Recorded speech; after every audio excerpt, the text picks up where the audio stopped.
A gente está vivendo esse momento onde a opinião da imprensa está cada vez mais padronizada, pasteurizada. Você vai mudando de canal, você vai trocando de jornal para jornal, de telejornal para telejornal, e as opiniões principais dos principais assuntos do mundo são muito parecidas.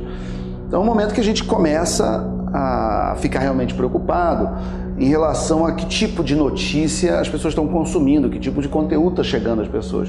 Então é um momento importante, e nesse ponto a gente dá muita sorte de haver as redes sociais, porque as redes sociais estão dando alternativas e possibilidades de você ter outras fontes alternativas de receber noticiários, saber o que está acontecendo no mundo.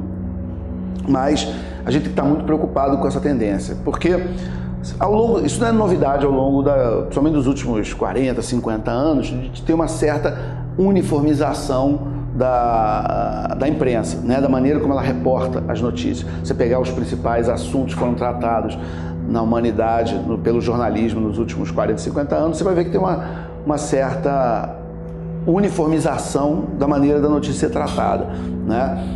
E também de alguns erros muito parecidos. Então, eu, por exemplo, vivi a minha adolescência, foi nos anos 80, então eu vi, por exemplo, como a imprensa tratou o governo Reagan nos Estados Unidos, e tratou muito mal, né? A imprensa perseguia implacavelmente o Reagan, e o Reagan foi talvez o grande presidente americano do século XX, em termos de recuperação econômica, recuperação da autoestima do povo americano. E ele era tratado como um cowboy de quinta categoria, um idiota, um tosco.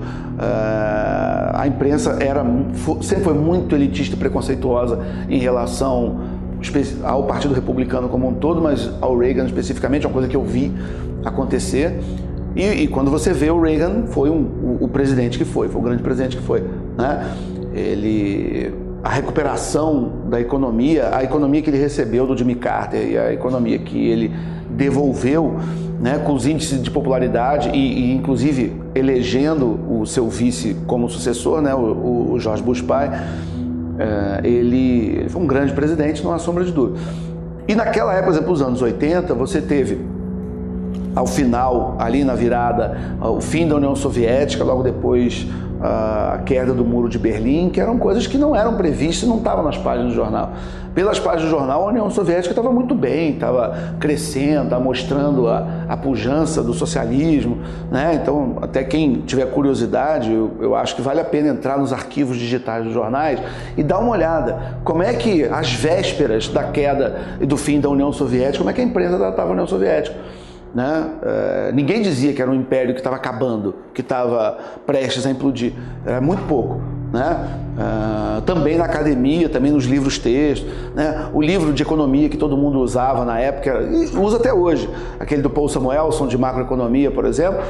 Se você for olhar as introduções, um livro lançado acho que no final dos anos 80, e dizia que a União Soviética era a prova de que o socialismo funcionava e que dava certo, e 1, 2, 3 anos depois a União Soviética acabava.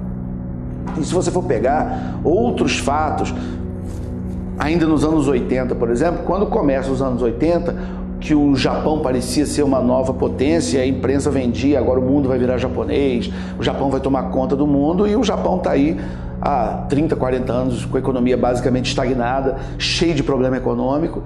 Mas se você fosse olhar os jornais ali, principalmente no meados dos anos 80, você ia ver que estava todo mundo ali batendo bumbo e dizendo que o Japão ia tomar conta do mundo. Então, a gente pode listar uma série de erros. A imprensa não viu, por exemplo, a escalada do radicalismo islâmico, né? Isso é uma coisa que você tem o 11 de setembro de 2001, mas o Bin Laden já tinha feito um ataque no World Trade Center, já tinha feito, né, nos anos 90.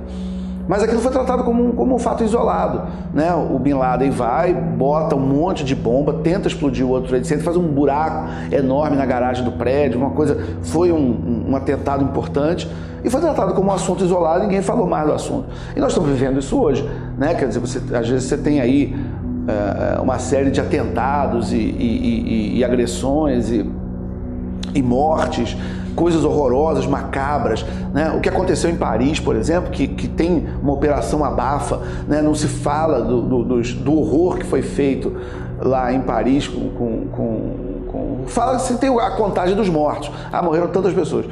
Mas o que aconteceu, as atrocidades, a maneira como as pessoas foram mortas e tal, isso aí tem uma certa operação abafa. E você tem uma dificuldade muito grande da grande imprensa de tratar, por exemplo, hoje com o radicalismo islâmico, né? Ele é sempre tratado, não, a minoria radical, e peraí, vamos ver e tal.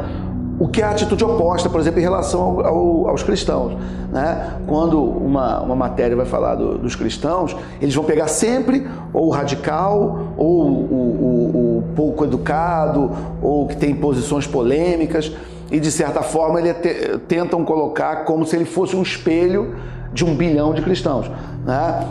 Com o islâmico é o contrário, o islâmico tenta pegar sempre o cara mais educado, mais fino, mais ocidentalizado, mais sofisticado intelectualmente, como se ele fosse o espelho, né, do que pensa o mundo islâmico, que eu acho que é no mínimo polêmico e questionável.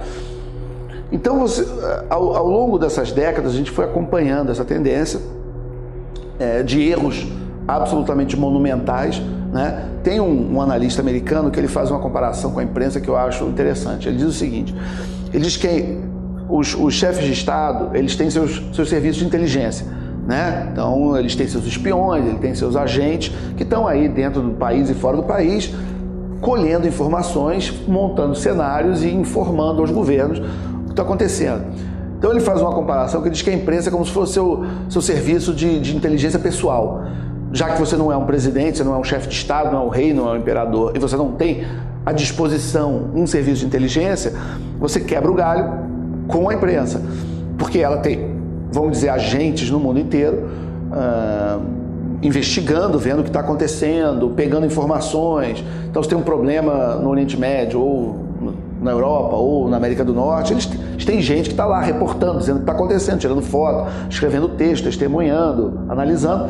Então, eu acho a comparação inteligente como se fosse sua CIA pessoal, vamos dizer assim, né? E aí ele fala, olha, se realmente fosse o seu serviço de inteligência pessoal, provavelmente você já teria demitido todo mundo. Gostou desse trecho? Então, para assistir ele na íntegra, entra no site do Brasil Paralelo, assine e seja membro. Lá você vai encontrar mais de 800 vídeos como esse, organizados por assuntos, dos mais variados temas sobre política, história, economia, tudo que é importante para a nossa expansão de consciência. Se você gostou desse vídeo, mais uma vez se inscreva nesse canal e até breve.